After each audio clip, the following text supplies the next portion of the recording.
SBI 52 lakh રૂપિયાની લૂંટ થઈ ગઈ સુરતમાં અને 4 દિવસ થયા હજી સુધી ભાળ નથી મળી.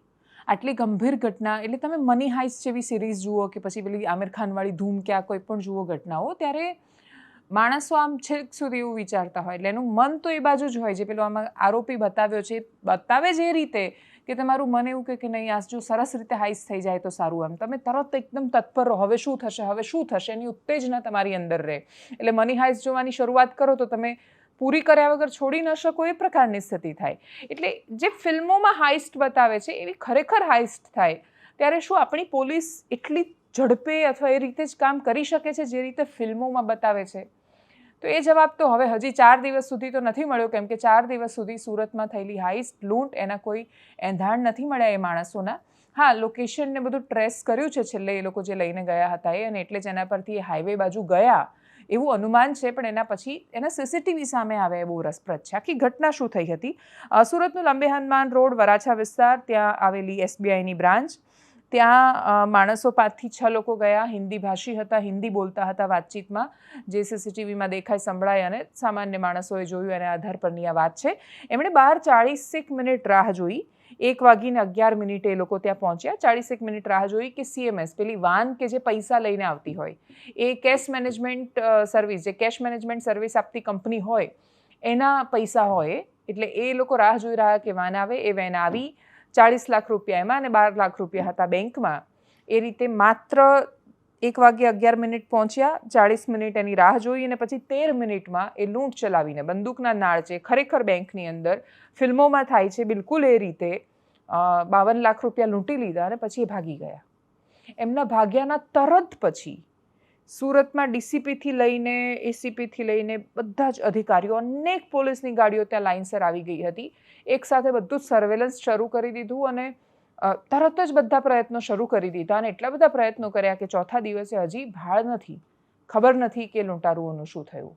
CCTV જે સામે આવ્યા, કરી એના પર નજર.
અપેક્ષા રાખીએ કે હીરો ગમે તેટલો ગમતો હોય પણ છેલ્લે ધૂમમાં પણ આમિર ખાન જે પેલા ડબલ રોલમાં હતા એ લોકો પકડાઈ જ ગયા હતા અને એ લોકો આગળ લૂંટ નહોતા જ કરી શક્યા. છેલ્લે મની હાઇસ્ટમાં, કોઈ પણ સિરીઝમાં, એટલે હાઇસ્ટ ભલે સફળ થઈ જાય પણ છેલ્લે પકડાઈ તો જતા હોય છે આરોપીઓ, ઓળખાઈ પણ જતા હોય છે. અને પછી એ મેસેજ, એ સંદેશ જતો હોય છે કે ભલે ફિલ્મોમાં જે રીતે આમ ડ્રામેટિક રીતે પોલીસને બતાવે એટલી નહીં, પણ છતાંય પોલીસ એ રીતે છોડતી નથી માણસોને. તો અપેક્ષા રાખીએ કે એ સંદેશ આ ઘટનામાં પણ જાય, કેમ કે 4 દિવસ પછી પણ એ લોકો નથી મળ્યા. અને આ પ્રકારનો મેસેજ જ્યારે સમાજમાં જાય ત્યારે એમ પણ માણસો એટલા બધા શોર્ટકટ વાપરવા માંડ્યા છે પૈસા કમાવવા.